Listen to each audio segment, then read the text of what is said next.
All right, everyone. Hello, it's your girl Carlika Katrina Basnight-Menendez. Yes, all of that. And you know my rap name is C to Z, right? So we're not connected on social media. Just start typing in all the letters of the alphabet, and I am sure to pop up. Today we have an amazing guest with us, and we are talking. We talk all things women's wellness, health and wellness. Did you drink enough water today? Did you get moving today? Did you get enough sleep? Did you stop thumb scrolling, okay, on social media?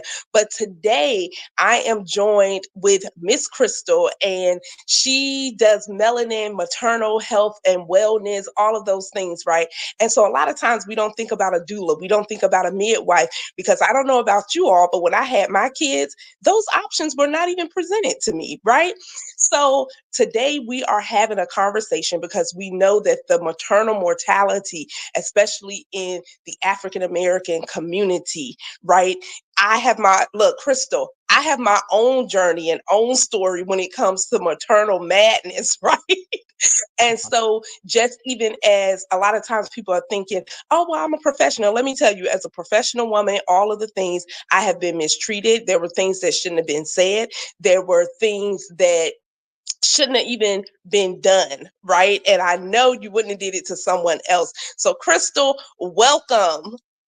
Thank you so much for having me, Carlika. I'm so excited to be here and enjoying this conversation because we have to have these kind of conversations. We need to be talking from menstruation to maternal to menopause and everything in between, because the landscape always looks so much different for us as Black women, right? It is what it is. And you've already hit on so many things, like literally, when it comes to Black maternal health, your socioeconomic status, right? Whether you're, socioeconomically insecure or very secure, your level of education, none of those things are protective factors. And so that's why you experience what you experience, is why I experience what I experience. And it's literally what brought me into the work specifically for Black maternal health, based on my own lived experience when I was trying to bring my daughter into this world. So yes, Wow. So, Crystal, give everyone just a little backstory. Like, let us know about your company and a little bit about yourself. So, she already touched on, like, we typically find a cause, right? Because of an experience where we start doing a little more research, we start paying attention a little more, and you just like, wait a minute. In hindsight, clearly that shouldn't have been said to me at the doctor's office, right?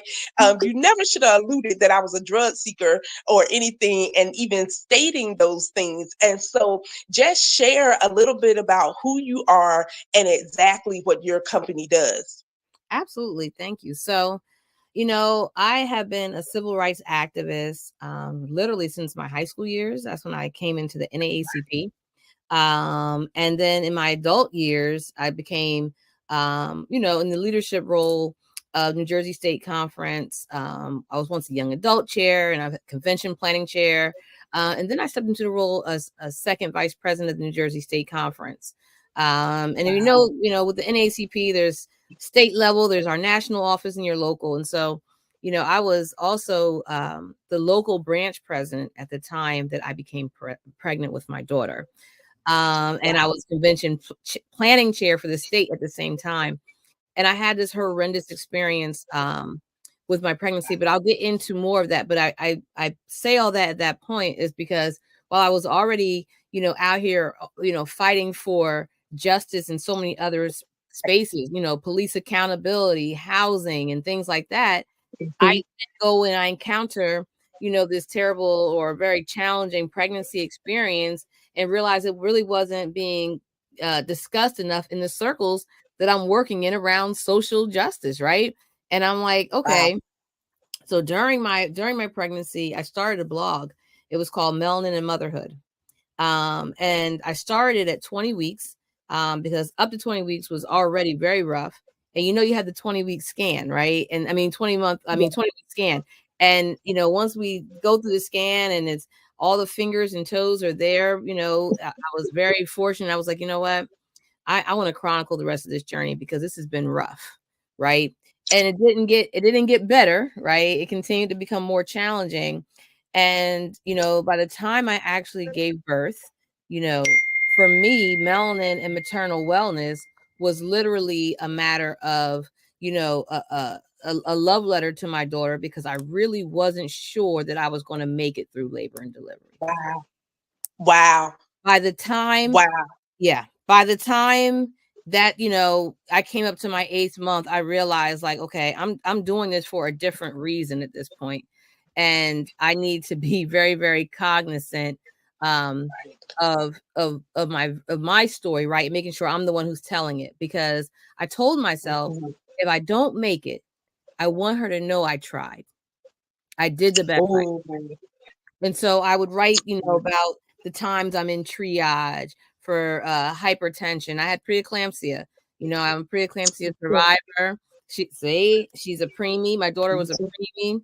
And so probably you already know, right? So like when wow. we see our children grow after we've gone through these experiences, milestones hit differently. I know that milestones are beautiful for all parents. I'm not discrediting that.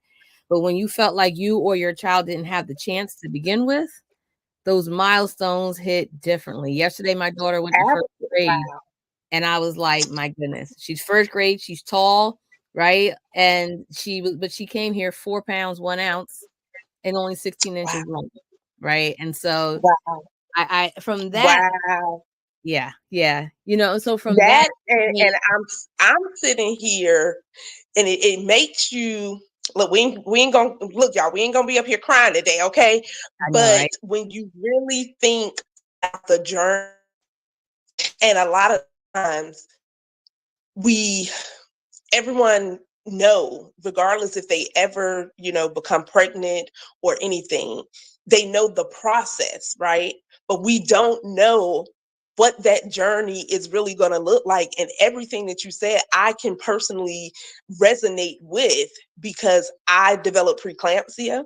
Mhm. I and you know, you hear these words and no one's really explaining to you all of the things that could potentially take place. I was asked, you know, my oldest is 22, okay, and my youngest is 14. But Hey, then going into those appointments and they're telling you, hey, the heartbeat is faint.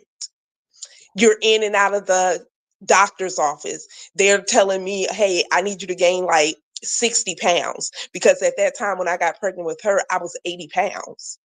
oh my But God. I was still in the midst of overcoming being anorexia. And that's another topic Mm, within our community that Black girls don't do that. Can I tell you all something? I'm a Black girl who did that. yeah. Okay. Yeah. Starting in the 10th grade all the way through years of my adulthood. So Wow. I couldn't get skinny enough. Wow. Right. But hearing one of the questions that was asked to me, and I'll never forget the bedside manner. I'll never forget the lack of empathy. I'll never forget the lack of compassion. Mm. All I remember is a clipboard, a piece of paper, and a nurse standing by my bedside, head cocked to the side as if I didn't matter. And what the words out of her mouth was all asking me, do you want McDonald's or you want Burger King? She asked me if should we, if anything happens, should we save you or should we save the baby? Wow. Huh? Wow. As if, do you want candy corn or you want a candy cane? No explanation of what's going on that makes you even ask me this question at this Mhm. time that I'm in labor and delivery, right? What's happening? So then I'm asking questions and she's still looking at me. She might as well had a piece of gum in her mouth, smacking the piece of gum as if and twirling her hair as if I was getting on her nerves because Right. you're not explaining enough. Even with my son. And so when I say this conversation resonates, and you said, right, we need to talk about menstruation, not just, hey, here goes some pads, Right. right? I had a total hysterectomy because of endometriosis, right? Mm. But that was years after being in pain for years and going to so many doctors, going to so many visits, leaving more confused, leaving still in pain. And once again, the lack of empathy, the lack of compassion. Well, you either want to be in pain or you can have a hysterectomy. Oh, okay. I'm 30 years old. You're going to explain a little more? Do I have any other options where you can be in pain for the rest of your life? Or you can have a total hysterectomy. Well, I've already been in pain for years. So go ahead, Alex, give me the hysterectomy, right? And so even going to an appointment, listening to my own body, right? A lot of times it's like, let me listen to my own body. With my son, I got up a Sunday morning. I said, I'm going to go on a little walk before I go to church. And then I felt like this tug, like something was ripping in my stomach. And I was just like, these are not Braxton hits. These are not contractions. I'm not due. I'm almost a month and a half before my actual due date and different things. I said, you know what? I'm going to go to the doctor. I get there. The nurse, long story short, the nurse checks me. I'm paying attention. She checks me. The glove is filled with bright red blood. She tosses it in the trash can. She says nothing. The doctor comes in. Oh, well, she's not dilated. She's not phased. She's not in labor. Pretty much no empathy, no compassion. And you did not give him all of the information. Wow. I waited because I'm like, I know she's going to say something, right? Crystal, she said nothing. It wasn't until I said, hey, when she checked me, the glove was filled with bright red blood. So I know something is, and the doctor looked because he's looking like, why didn't you say something? But Right. then afterwards, they had me walking around the hospital for an hour. Oh my goodness. What do you all have me? I'm not in active labor. Why do you have me walking around an hour? Finally, the doctor's like, you're going to have this baby today. When my son Jeremiah came out, we heard no cries. To me, the room went still. I remember turning my head because I got a glance of him being stiff and blue. Oh my God. Umbilical cord was wrapped so tightly around his neck. It wasn't for minutes that we heard nothing. Oh my gosh. But what if I wouldn't have went to the doctor that day? That's What right. if I didn't speak up? What if I didn't advocate? What if I just would have been like, well, if she didn't mention it because she's the professional and this is her job? I can almost rest assured that Jeremiah wouldn't be here today. Oh yeah. And that's so, But it baffled me because I'm like, why wouldn't you say something? but you know what's so like, all that is so heart wrenching to hear. And what's really like just so makes me so flabbergasted is that the different ages of your children and my child, and how do we have the same experiences? How could this still be, happening this span of time, right? You know, Black women, I think it's for any Black person in under any kind of medical care, honestly. But given we are focused on women, Black women, we don't have the luxury of going to the doctors and just acquiescing to what we believe is their professional knowledge, because a lot of times their professional knowledge, their bedside manner, they certainly are not in alignment with actual caring, being patient centered in a lot of spaces anymore. And so it becomes a very, very dangerous space. As a doula, I'm a certified SMC doula, Shafia Monroe Consulting Doula. And, part of doula work, besides the physical comfort measures and things like that, is around advocacy. And, in certain spaces, you can't speak for the patient or the client themselves. But you darn sure should be teaching them how to advocate. You should be teaching them to, do exactly as you did in that appointment, which is to pay attention to what's happening. The fact that you caught the color of the glove is really why your son is here today. You know what I mean? Like, obviously going to the doctor in the first place was very critical too, but had you had just leaned on her as the expert in the room, misinformation, right? Missing information could have proven to be absolutely tragic. Absolutely tragic. Absolutely. And then we think of, and I know you know the stats and different things, we think of how many people, how many women, even with going, because a lot of times people have a notion that we don't go to our appointments. We don't do what we need to do at the beginning. We don't have prenatal care. And that is true for some, but it's not true for all. But what about that mom or that family who did all the prenatal care? They did all of the things and they still leave the hospital. In the field, I have seen, even in college, I worked in the lab. So I've seen all of the embryos from every gestational stage in the jar. We literally used to take them out of the formalin, take a Q-tip to just clean the embryos off. But even in the field that I work in science, I have seen look like from the outside perfectly healthy babies that are now in the pathology lab. I know people, and I'm sure some of our listeners, you know people who've had to deliver a stillborn. Yeah. Yeah. And so then you ask, okay, is research being done? Is it enough funding? What policies are in place? How, and once again, the education, being an advocate for our health, speaking up and different things. And it's not, for me, it's not to more recent years that I've heard more about doulas. Yeah. Yeah. And a midwife, most of us probably didn't even think that that was something that would be available to us. Yeah. So, I mean, let's jump into that. So, like, for when it comes down to doulas, even when I had my daughter almost 7 years ago, I was not familiar with doula work the way I am now, obviously as a certified doula. And even with what the model of midwifery care really was, and how it could have been to my benefit. Now, I will say, because I always want to be clear, I had a phenomenal OB.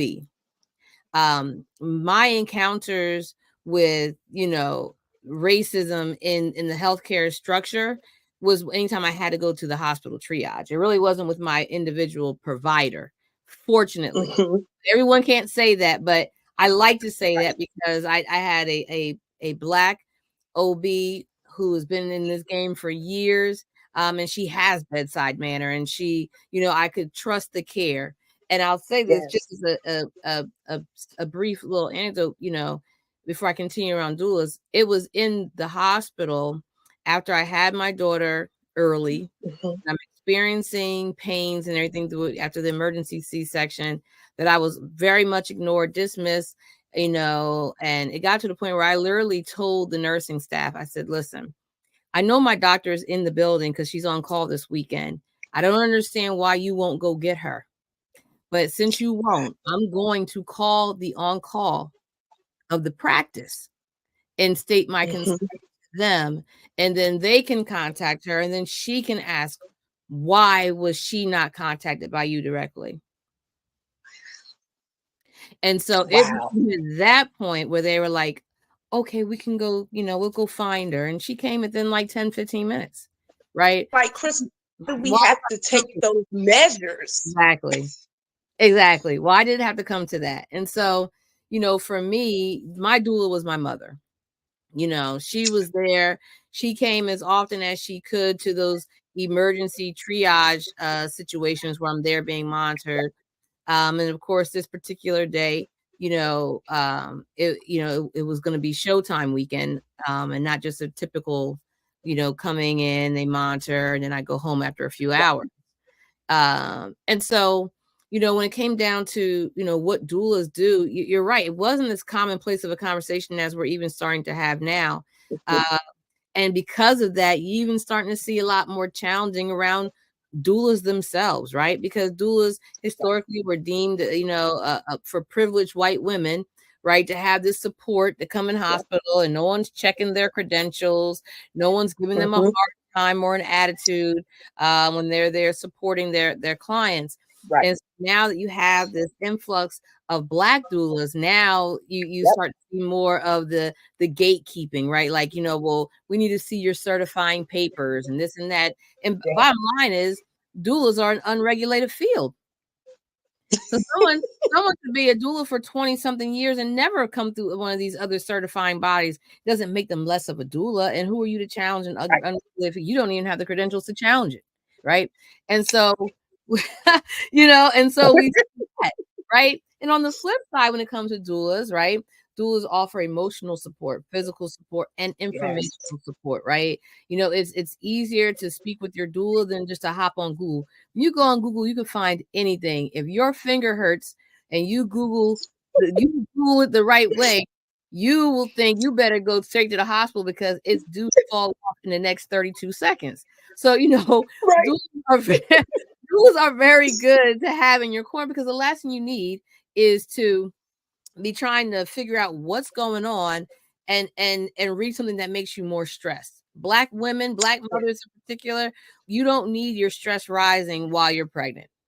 And so having a doula is an excellent resource, in that way. And then Absolutely. as far as like advocacy and empowerment, informed consent, right? Because fortunately, like you said, you were able to advocate for yourself. But there are Right. a lot of families that get into birth space and they're hearing and learning about things for the very first time in labor and delivery. And that is Yeah. so dangerous, especially Very. if you're Black. Yeah, yeah, it really is. And so, Yep. a lot of time duals can offer childbirth education. A lot of us have our Mhm. childbirth education certifications as well. And at the very least can offer basic childbirth education, understanding the phases of labor and delivery. So you kind of Mhm. know if what you're experiencing is normal or not, right? Understanding informed consent, which is really crucial, because when you're hearing these things the first time and it's like an all the time thing in the hospital, they treat Right. everything like the run of the mill, and they present things to you that may not really be to the benefit of you or your baby, but because it's commonplace Absolutely. to them, it sounds like it's okay. And so you're giving consent that is really uninformed, right? And so Absolutely. And that I is and I very say critical. we're not able to make informed decisions when you don't have that. I'm not talking about a degree, but just the know, That's right? right. The education, the awareness behind it. So we'll say yes, and without asking questions, because a lot of times we've been made to feel, number one, be quiet. We've been made to feel when you're in the doctor's office, and I'm glad you said earlier that you had a good OBGYN, right? I, like I said, most of my experience too, it was more hospital wise than me going to my actual appointment. I Mhm. will say my OB doctor, GYN doctor, who with both of my children, he was on top of it Yeah. with me going to the specialist because I was so, frail. And then, right, where people have this notion, oh, Black women have childbearing hips. Your girl ain't had no childbearing hips, okay? Uh, okay, I ain't had no childbearing hips, okay? Or that we can, oh, you guys just handle pain so well and all of these Oh, different things. God. These are not compliments. That's right. That's right. It's not a compliment. No, What is childbearing hips? We all carry a child in the same area, okay? Like exactly. our pelvis and everything stretched the same way as other races. It's not, I have a better build on my hips. Then why is the mortality rate and different things so much higher? One, we don't know, like you said, we don't sometimes know what questions to ask, or we're Yeah. afraid to even question. Even with my youngest, I went for an appointment and I was just like, okay, you all still have me here. What's going on? Mhm. Right. I'm listening to the heart monitor. I'm looking at different things. And I was just like, yeah, something's not right. You don't need to have me sitting over here for another hour. Something's not right. Then you come in and you're like, yes, go straight to the hospital. I had my day planned out, but go straight over to the hospital. Okay, what are you all doing? They had to put little electrodes on his head. He was 4 pounds. Mm, mhm. But we have to have a questioning attitude and not feel because they have the degree, and you all don't take it the wrong way. I'm not knocking. We are thankful for our medical professionals and different things, but we have a duty as well to ask questions. And sometimes even when we ask questions, they're shut down, they are ignored, right? Where your voice is not heard. I've experienced that personally, where I'm telling them, hey, this medication is making me feel sicker. Yeah. And for digestive health, and the doctor, well, the PA, she was just like, oh, it's in your head. Who's she talking to? Right? Excuse me? Yeah. What did you just say, ma'am? She was like, yeah, I mean, this is what but you can't prescribe everything on a general notion for everybody, right? I'm an individual. Right. That's right. Like, we may not can have the same dosage of medication. When I'm telling you children's Tylenol put me to sleep, I can tell you now. And I remember a time in the ER, one of the nurses, I'm telling her, hey, that particular medication, I do not need don't give the whole vial of it. Mm-hmm. Okay. She didn't want to listen. She always put me in cardiac arrest. Oh my gosh. Oh. All you saw was the doctors, the other ER nurses, and everyone run from the front to my room because the monitor I felt like my heart was getting, like, it was out there. And they was like, I said, and then when you do it, you cannot do it fast. Like, no, I'm not a nurse. I don't administer medication, but I know my body. Like, you can't tell me, even if I'm at the ER for 5 or 6 hours, you can't tell me in 5 or 6 hours about my body more than I should be able to tell you. That's right. And one of the other nurses was like, you pushed that too fast, and she doesn't need that much. Did you look at the chart? And the nurse is just standing there like, but what was you going to explain to my husband sitting there if I would have coded? Exactly. Because you didn't want to listen.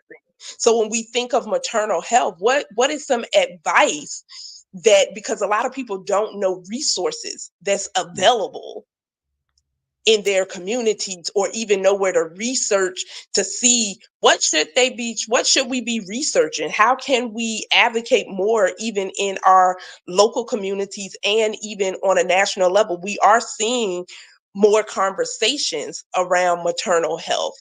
But like you said, the gap of your first grader and the gap between my college students, and we're still seeing this umpteen years later.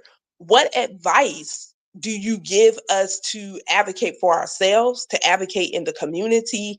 And what are things that people can do to make sure, as much as possible, that we are getting the proper health care that we need? Absolutely. So, after Melanin Motherhood started as a blog, we expanded to Melanin Maternal Wellness because we wanted to have a larger impact, right? And so it went from being more of a private doula, one person agency, to being able to offer doula services through a nonprofit model as well, because we want to expand our opportunities to be a resource within the community. And so we're here. I'll say it flat out. Melanin Maternal Wellness is literally in existence specifically, like because we are, our mission is to eradicate the disparities in Black maternal health. So, we always tell people, whether it's our organization or the organization that's close to you, or research other organizations, you should be, if you can afford a doula, right, get a doula. There's also creative ways to afford a doula, right? If you can't do it through like a community-based organization or something to that effect, I have seen families put their doula on their registry, right? And people pay into their doula fund. That's one way. Yeah. I love that. That's like, how better can you support the baby if you're then supporting the mother and the safety, right? Yes. And so, I've seen doulas on registries. When it comes down to a resource, like I said, your doula alone oftentimes can do a lot of other kind of things besides what you see directly in labor and delivery. I mean, they can accompany you to prenatal appointments, right? If you don't have a partner or a husband to go with you, I just always find that it's kind of unsafe for Black women to go to these appointments alone for the very reason that you said with the situation with the nurse. Who would have been there to tell your side of the story, right? Right. If your husband wasn't there. And so you know that's one thing I would say. Doulas can come with you to prenatal appointments. They can help you with basic childbirth education. A lot of time doulas, they're not the same as community health workers, but a lot of us are still in touch with other like community resources, because ultimately the goal of the doula is to see you thrive and your family thrive. And so if there's something that your doula themselves cannot provide, a lot of times we can point you in the right direction. There's also basic lactation support that a doula can provide. But if you need more advanced support, right, you have CLCs, certified lactation consultants, and then you have IBCLCs, international board certified lactation consultants. That is the highest level of credentials for lactation support. Now, Additionally, do you all provide postpartum yes, support as well? yep. As an SMC Awesome. trained doula, and all of my doulas that work with Melanin Maternal Wellness are SMC trained. SMC is what we call full circle doulas, which is really the equivalent, as you might hear the term full spectrum doula. Um, Mm-hmm. our training covers prenatal through postpartum all in one very comprehensive training curriculum. Whereas when you hear full spectrum, it's usually a doula who's been trained in labor and delivery and then trained in postpartum, and then now they're considered full spectrum. So that is the difference in the terminology. But yes, we provide extensive postpartum care, which is extremely critical because while we're losing Right. mothers along the journey, all different parts of the journey of um, you know pregnancy, it is that fourth trimester where we're losing them the most. And that fourth trimester is postpartum, which is a lifetime, but we know, in those first 60 days, it's very, very, very critical Yes. time. Mhm. And Now, having are doula services? Do any insurance companies cover doula services or anything? That's a great question. So it varies from state to state. Where I'm at, New Jersey, they do Medicaid coverage, and I know there's some private carriers are starting to pick up doula services. Um, but it's a hard fight, right? Because that where we get into some of the other part of your question about how else can we fight to support the change that we need. Right. That's where we got to start, being in the spaces around policy and legislative Mhm. changes, right, to make sure that we're seeing doula coverage in for private insurers, and that we're seeing Right. doula being reimbursed equitably. Right. Earlier this year, California passed that Medicaid births in California reimbursement is $3,000. That is what it should be. That should be, and then following that, during Black Maternal Health Week, um, Hmm. Southern Birth Justice Network and JAMA Birth Village, some of our national leaders, there was a huge press conference around for doulas, right? And Wow. what came out of that was a national call, right, for a unified call for equitable reimbursement for doulas, and among other things. I don't have all the demands in front of me, but they were very strict. I thought it was very poignant because we do need to be unified because state to state, Black mothers are suffering everywhere. And Right. New Jersey is particularly horrendous. I mean, New Jersey is the fourth deadliest state to give birth, right? And nationally, just a few years ago when my daughter was born, they were saying that 60% of maternal deaths are preventable, right? And then you fast forward a few years later, and the more recent data shows that it was really 80% that were preventable, right? And here in New Jersey, it is actually 90% preventable, right? And we're also the same state where a Black mother is 7.6 times more likely to die due to childbirth related causes than our white counterparts. And so when we look at the landscape, even around like the Medicaid reimbursement here, New Jersey's at 3,000, right? And also to the point about how else can we, advocate, right? We have to answer and we have to lift up unified calls like the one that came out during Black Maternal Health Week for $3,000 a birth, because what we also see in a lot of spaces, especially looking at legislative spaces, there's always the push to fix this problem by supporting measures that are geared towards socioeconomically insecure families, right? Right. And when you're doing that, you're totally ignoring the other side of the data that shows that the women who have higher socioeconomic statuses, more advanced level education, are the ones who are overrepresented in maternal mortality. And so that's how you can go from 80% preventable to 90% preventable when you're putting more of your eggs in the basket around socioeconomic insecure families. So what am I saying about that? I'm saying it's a both and, right? Until you're addressing it based on the fact that you are mistreating Black mothers, Black families, right? You're going to continue to see these disparities unless you're addressing Black mothers and Black families across the socioeconomic platform, right? And so that's what we do, things like, we need to be showing up at our state houses and testifying on behalf of bills that will advance measures that will keep us safe, right? And we need to be at the same state house testifying against bills, right, that are going to perpetuate the medical and racial and deadly atrocities that are plaguing Black mothers, right? And so, and I always beat the drum, and sometimes it's an unpopular drum, and it's a drum that makes people uncomfortable, because in this country, we still would rather always talk about doing something for people who they, quote unquote, are poor, versus addressing things because they're Black, right? And so we have to stop going into these spaces and say, well, if we do this for everyone, it's going to get better for Black. That's never been the case. You have 400 years of documented that's not the case.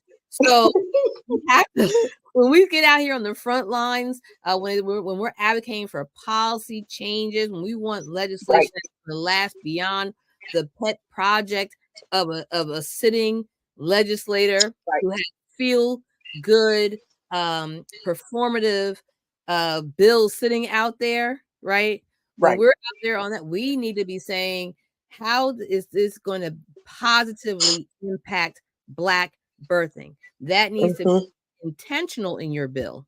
There needs to be done, because when you start doing that for Blacks, then you will see everyone else start to benefit. We see that on so many other spaces, right? Absolutely. Affirmative action, right? We won't get too off topic, but when it came down to affirmative action, the biggest beneficiaries are white women.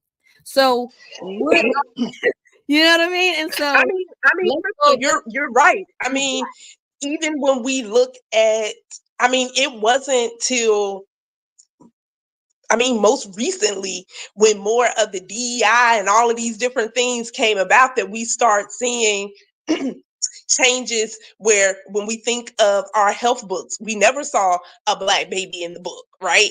But it wasn't until it was really pointed out, and it's just like, yeah, why not, right?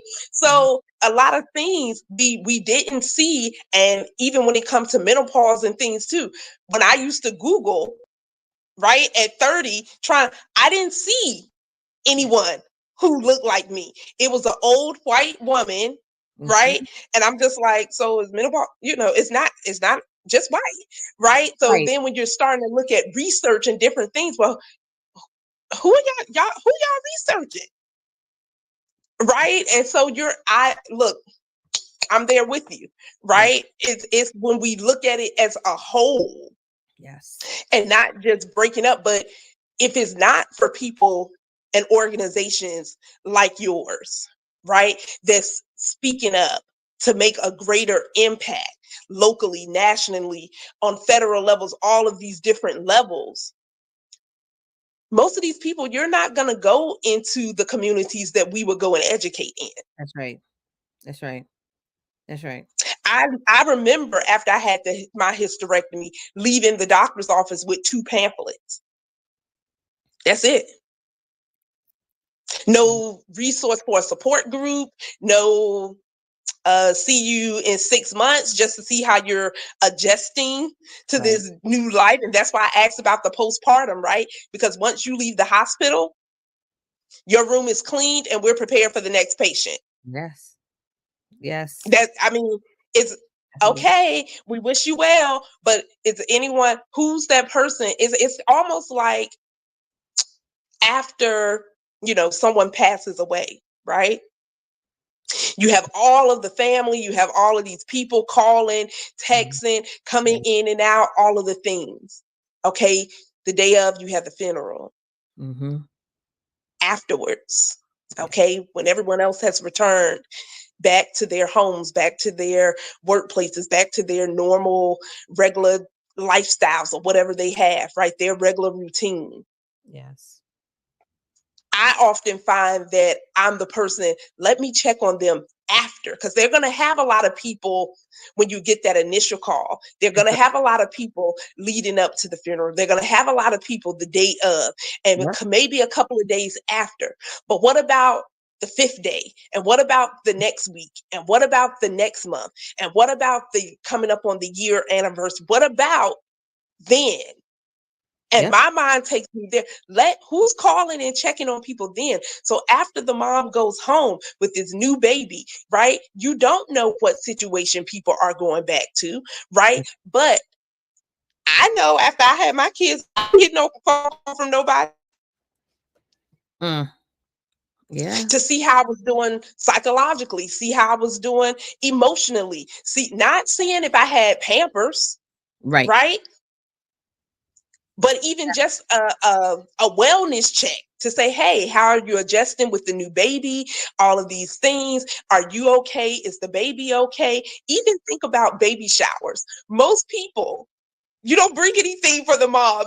Everything is typically for the baby. You have a few people that think outside of just the baby. Hey, let's get something for the mom. Let's see, even afterwards, someone's a new mom in their home. How many times?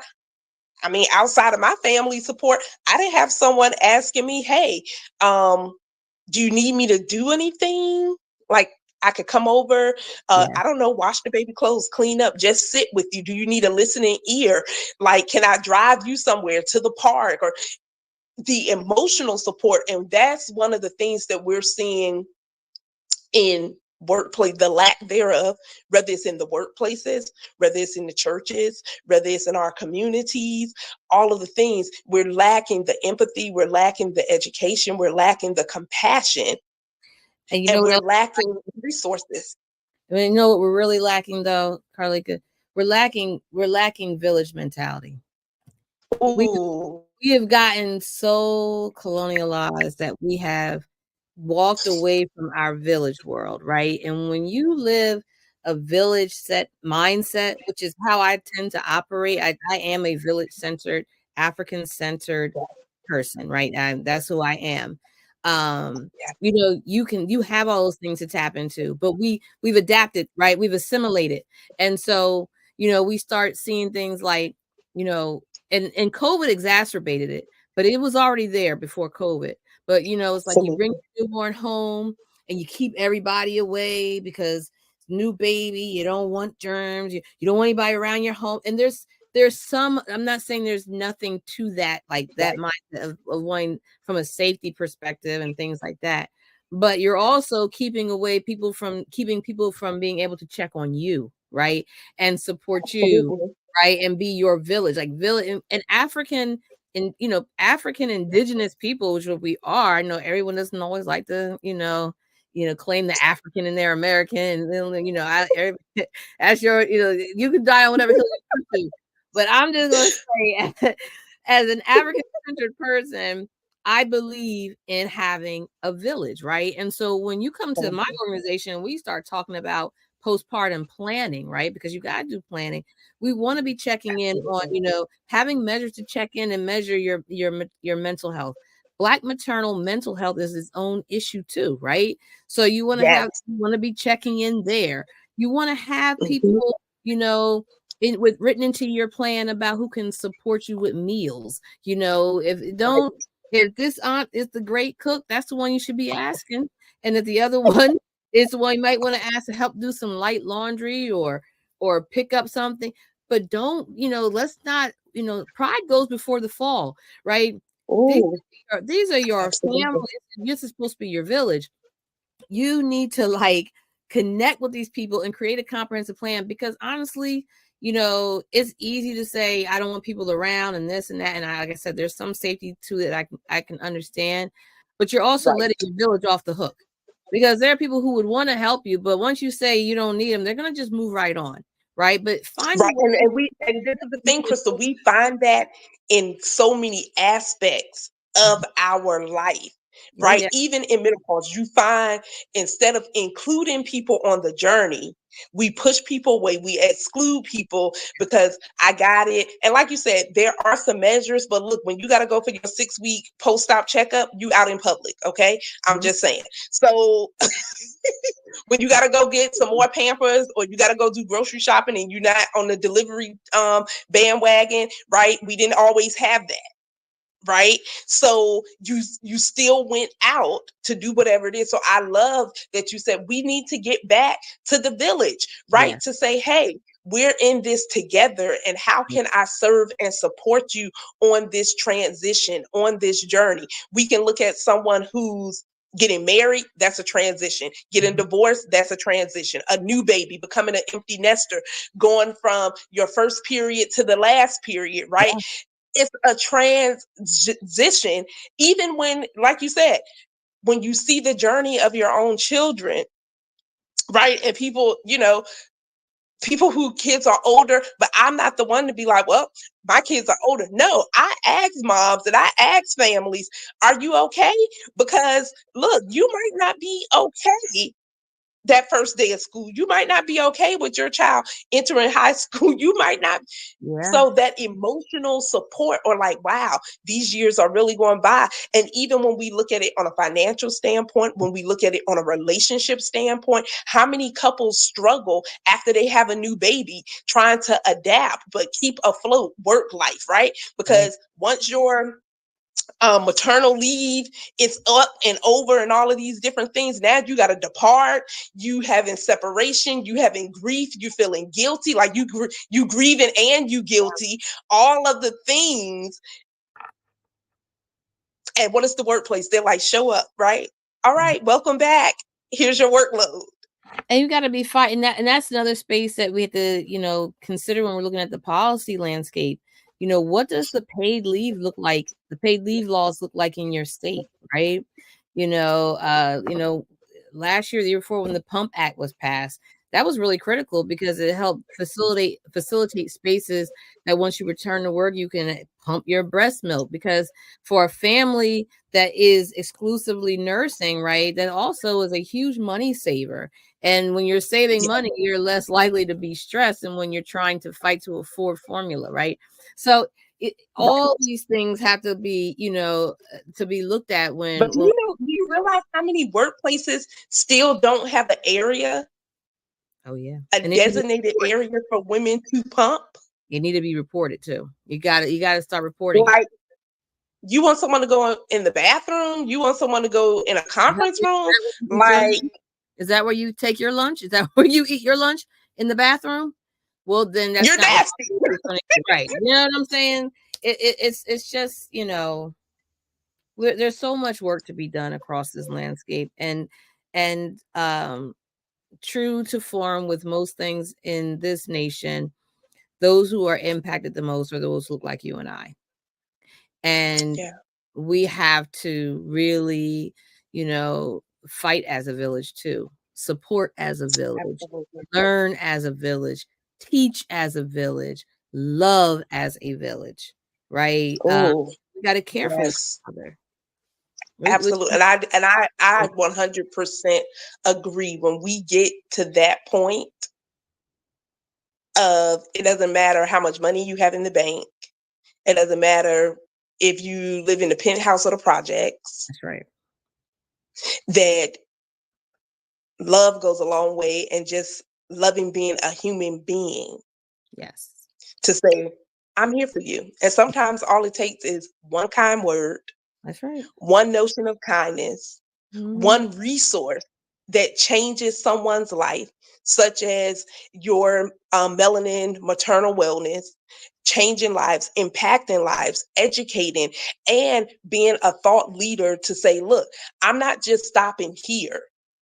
What policies, what can be implemented to create a greater wave of change so that another Black baby girl or boy or a mother is not 6 feet under? That's right. And you know what? I would not want to walk away from this conversation without saying this, and the Black fathers. Because Absolutely. you know what? When all the chips are down and we have the most egregious outcomes, there is this unspoken of fraternity that no man wants to be in. Is that fraternal band of brothers who are all raising the babies left behind when they lost a mother. For me, when it Absolutely. comes down to Melanin Maternal Wellness, we are a Black family organization. We support the thriving of Black families. We know sometimes they can look different because, like you said, changes happen in life, divorce, remarriage, blended families. So an intact family can look a lot of different ways. Um, Absolutely. but we want to make sure that Black families are not just surviving, that they are literally thriving. And I so, love that. it's just paramount to it's paramount to the liberation of our people. And when we're talking about Black mothers, right? Like, Mhm. we birth the race, we bring in the race. So we gotta protect us at all costs. Absolutely. Look, Crystal, we definitely, you all, this is what the village looks like. Women connecting with women that you never met in person. And your family, we're your family, That's right. right? That's We right. are your family. Family is not always blood, but we're your family, and these resources and advocating. But we need you.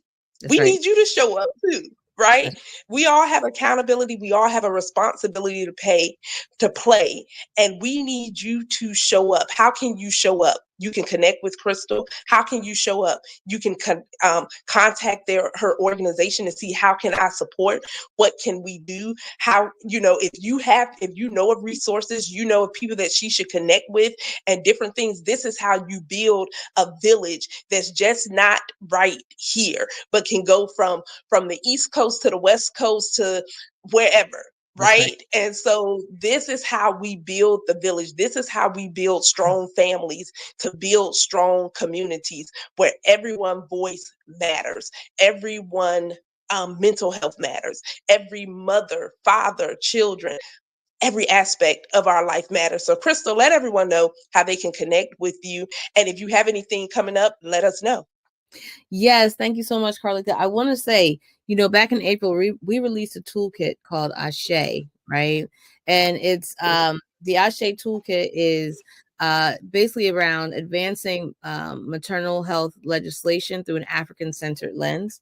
And this toolkit will teach an organization or individuals, however you want to look at it, how to advocate and move from problem to policy, right? And so, um, you know, for organizations we'd love to reach out to or be contacted by, different community-based organizations, like even our D9, right? Like our Black letter, because this is a Black family issue, right? And so, if you don't really know the process, we're happy to teach you the process and show you how you can be involved.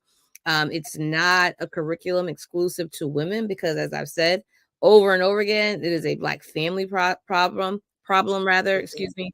And so, like, even within the toolkit, we have a specific section on how Black men can support Black maternal health. And so, you know, if you have an organization that has a social justice thrust and you too are concerned about the conditions of Black families, please reach out to Melanin Maternal Wellness and work with us, and we can come out to do the training and all that kind of stuff, because that's what we want to do from sea to shining sea here in the United States and any place else that feels that they could use it, right? Right. And so you can reach us at www.melanin, MELANIN, and maternalwellness.org. Our socials are at Melanin Maternal. Very easy. All of them are the same. And you know, please reach out and connect. We also released a campaign during Black Maternal Health Week called Black Birth on the Ballot. Right, everyone's talking about the election, the upcoming election, and really politics are local. So the presidential election is certainly consequential. But you should look at every election that same way.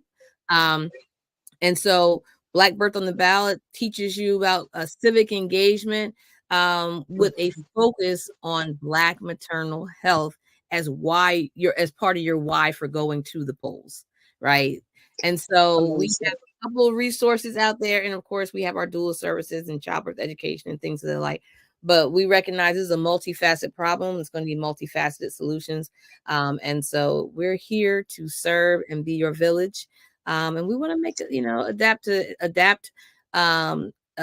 village mindset that like spreads like wildfire, and so that we can start to see real change. So, Carlika, this is the first of many conversations because, you know, we didn't have a real conversation around midwifery care, but you and I had a conversation, and we know that we're talking about menstruation through menopause, and we have to continue to do this. So I thank you for having me on here. And I can't wait for next time. It's such a pleasure. It's always, because I am definitely one that we have to get this information out there, and the internet never sleeps. And so people catch it now, they can catch it later, they can catch it next year, right? Babies are still going to be born, families are still being created, right? Legacies are being created, and this is a legacy, right? And so these conversations of educating, empowering, and then encouraging families to say, hey, let's not exclude one another, let's include, and then include some other people in our village so that we can, like you said, so that we can thrive, so that we can keep growing, and not just for now, but for generations to come, where your little girl will be like, I know all about this, okay? This maternal health and wellness and different things, right? And so this generation is saying, you know what? They're taking things by the bullhorns to say, look, it's a no for me, right? It's a no. So a hard no. Like for real. And I love it. And so, Crystal, thank you for your time. Thank you for your expertise. Thank you for your transparency, even in sharing your own experiences, because a lot of women have not had an opportunity, right, to share their own story, or they may even be afraid. So look, you all, can we encourage you today to use your voice? Can we encourage you today to advocate for yourself? Even the next time you go to the doctor's office, go in there with confidence, right? I don't need none of us looking up in, well, I don't have a menstrual cycle anymore, but don't look up in the sky like that date is going to fall out the sky. Go ahead, track and trend, pay attention to your body, and then go in confidently asking the questions that whatever come to your mind that you need to ask the question. You don't know what to ask, reach out. Yeah. Hey, how should I go into this appointment? Or, you know what, Google will have you a little confused sometimes. So sometimes it's not about going on the internet, because you might diagnose yourself and prognose yourself, all of the things, but it's nothing like having support from other people. Add Crystal to your village, right? And if you're an organization, that means if you're a church or anything, churches, we need this information